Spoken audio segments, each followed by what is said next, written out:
Hello every one, അസ്സാമു അലൈക്കും. Welcome back to our channel purple green.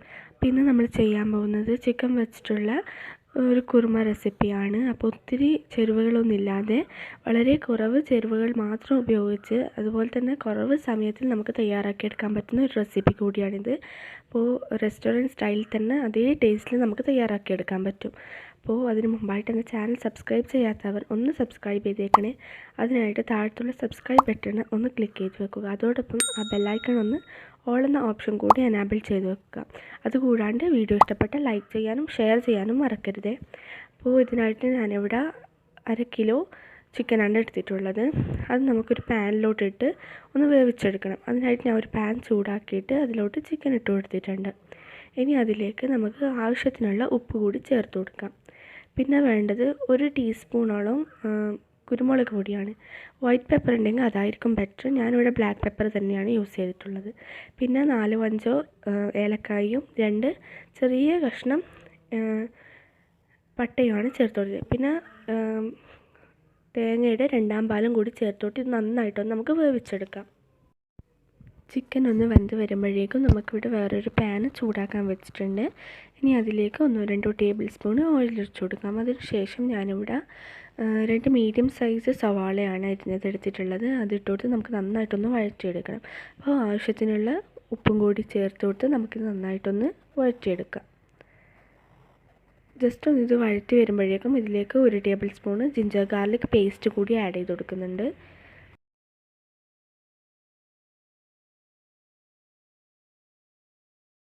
ചിക്കൻ്റെ എല്ലാ വശവും ഒരുപോലെ വെന്ത് വരാൻ വേണ്ടിയിട്ട് ഇടയ്ക്കൊന്ന് നമുക്കിതൊന്ന് ഇതുപോലൊന്ന് ഇളക്കി കൊടുക്കേണ്ടിയിരിക്കുന്നത്.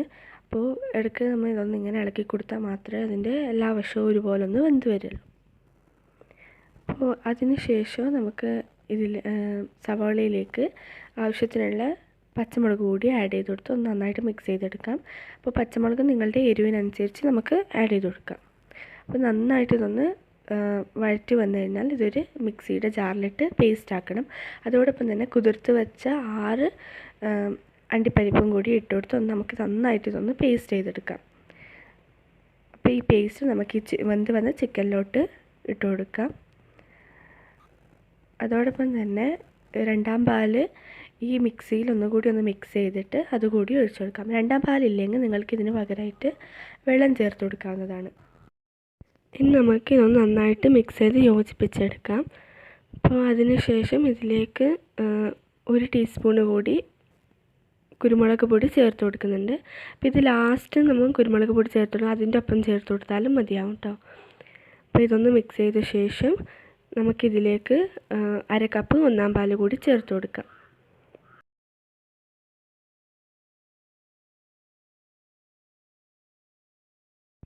ഇനി ഇതുപോലെ ഇതൊന്ന് ഇങ്ങനെ തിളച്ച് വരുമ്പോഴേക്കും ഇതിലേക്ക് 1/2 ടീസ്പൂണ് കുരുമുളക് പൊടിയും 1/2 ടീസ്പൂണും ഗരം മസാല പൊടിയും കൂടി ചേർത്ത് കൊടുത്ത് നന്നായിട്ടൊന്ന് മിക്സ് ചെയ്ത് കൊടുക്കാം.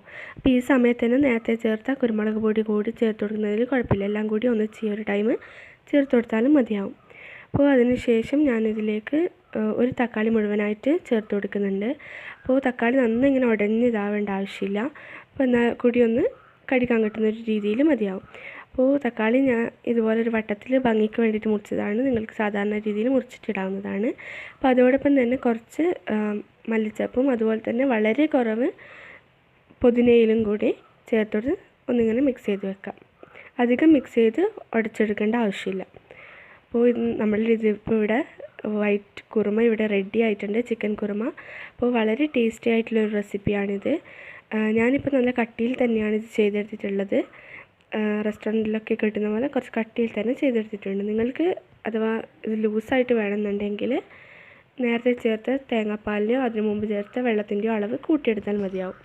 അതുപോലെ തന്നെ ഇത് പൊറോട്ടയുടെ കൂടെയും അപ്പത്തിൻ്റെ കൂടെയും അതുപോലെ നെയ്ച്ചോറിൻ്റെ കൂടെയൊക്കെ വളരെ ടേസ്റ്റിയാണ്. ഞാനിവിടെ ബാവുബന്നിൻ്റെ കൂടെയാണ് കഴിക്കുന്നത്. അപ്പോൾ ബാവുബന്നിൻ്റെ റെസിപ്പി വേണമെങ്കിൽ കമൻറ്റ് ബോക്സിൽ അറിയിച്ചാൽ ഞാൻ അതിൻ്റെ റെസിപ്പി പിന്നീട് ഇടുന്നതായിരിക്കും.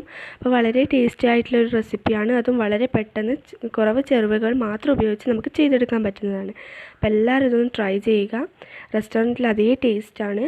അപ്പോൾ ട്രൈ ചെയ്ത് ഫീഡ്ബാക്ക് കമൻറ്റ് ബോക്സിൽ അറിയിക്കുക. അതുപോലെ തന്നെ നിങ്ങളുടെ ഫ്രണ്ട്സായിട്ടും റിലേറ്റീവ്സായിട്ടും ഒന്ന് ഷെയർ ചെയ്യുക. ഈ വീഡിയോ ഇഷ്ടപ്പെട്ടെങ്കിൽ ലൈക്ക് ചെയ്യാനും മറക്കരുത്. അപ്പോൾ എല്ലാവരും സേഫായിട്ട് വീട്ടിൽ തന്നെ ഇരിക്കുക. അപ്പോൾ താങ്ക്